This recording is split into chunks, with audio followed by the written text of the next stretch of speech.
Well, Australians will vote in a landmark and controversial referendum tomorrow to decide whether Aboriginal people should have a voice in Parliament quite separate from everyone else's voice in Parliament. If it succeeds, a body will be created to advise the government on issues related to the Aboriginal communities.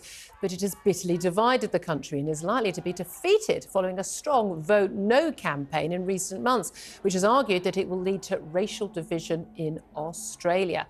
Well, joining me right now is the former Australian Attorney-General, Professor George Brandis, also, of course, our former Australian High Commissioner to the UK. Good afternoon to you. Very nice to see you. Thank you so much for joining us. Even though you've deserted us for largely warmer climes at this time of the year normally.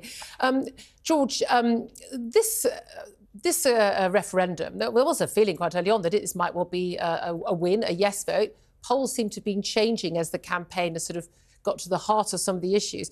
But a lot of critics of this referendum are saying this isn't about looking after the needs of the Aboriginal people and other Indigenous people of Australia before white Europeans arrived. It's basically importing US-style racial identity politics, which is something that Australians say they don't want. I think the idea was a noble aspiration, frankly, because all Australians want to see the lives of our Indigenous people improved.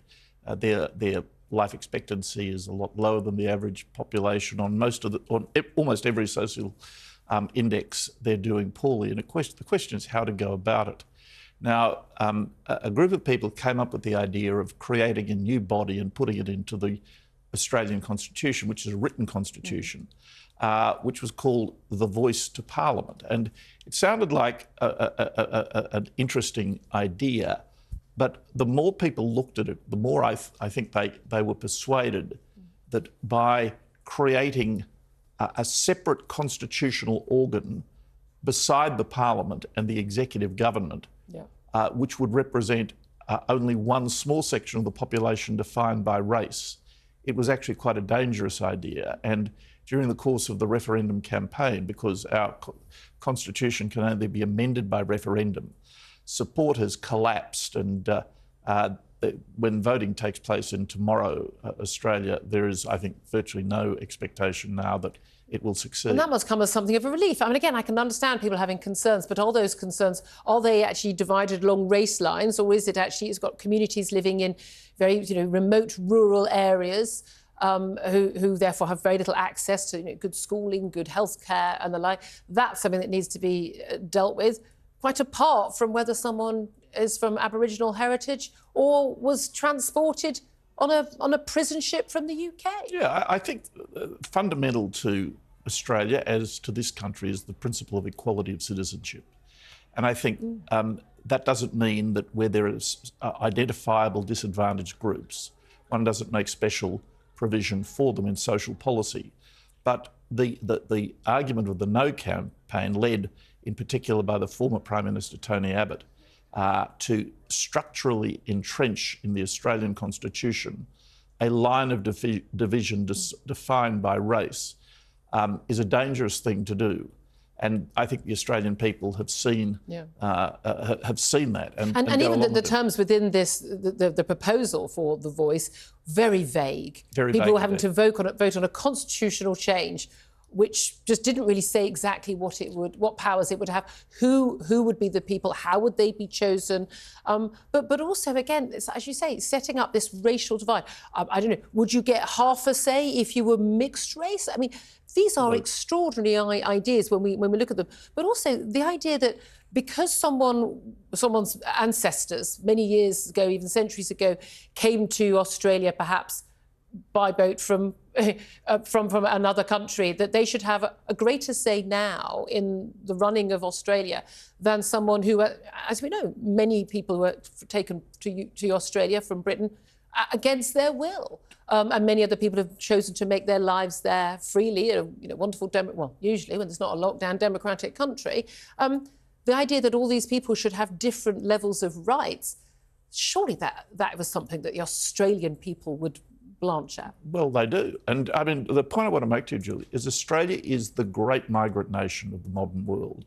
Almost half of our people now were either born overseas or had at least one parent born overseas. So I'm a fourth generation Australian. My forebears came to Australia at the end of the 19th century, as free settlers, I hasten to add. But particularly for a nation that prides itself on being a migrant nation and a successful multicultural nation, to start drawing lines of racial division in the Constitution, I think people look at with great scepticism. I mean, I'm glad that it does sound like it is going to be a no vote. There have been recent ballots on this. Let me bring Russell Quirk in briefly, because there has been some concern in Australia that this is just, I say, importing American sort of racial identity politics and race wars. There's even some talk also that this paves the way for some sort of reparations for Aboriginal people. And as we've had for an idea of reparations in America, even voted for in California, for those who are the descendants of slaves taken on slave ships from Africa. I guess it can be seen that the outcome of this could cause racial division, but of course those on the other side of the argument will say, well, that the whole point of the referendum is because of the existing racial division. And I guess the question that also needs to be answered is that with the Aborigine population being as they are in terms of being more deprived by a factor of 2 to the regular Australian population, particularly when it comes to drugs and alcohol, they're surely much more likely not to vote in this referendum tomorrow anyway. So is it even a fair vote? That's a very good point, Well, George. It will be a fair vote. I mean, in Australia there is compulsory voting. So Australians are acculturated always to showing up. And although in some of the more remote parts of Australia, a lot of people don't, still the participation rate in elections and referendum among everyone, including Indigenous Australians, is very high. Mm-hmm. I mean, overall, across the whole population, it's about 98%. Yeah. What's the spoilt ballot rate? I suspect that's again, people, at least they've given a vote for democracy at that point. I think the spoilt ballot rate on this occasion will be negligible, because people will either be writing yes or no. They want to have their say. Really appreciate you joining. I think it's absolutely fascinating that this referendum is brought up, and the massive change in people's opinions over the course of that referendum debate. Professor George Brandis, KC, former Australian Attorney General and former High Commissioner here to us in the UK. Thank you so much for joining us in the studio.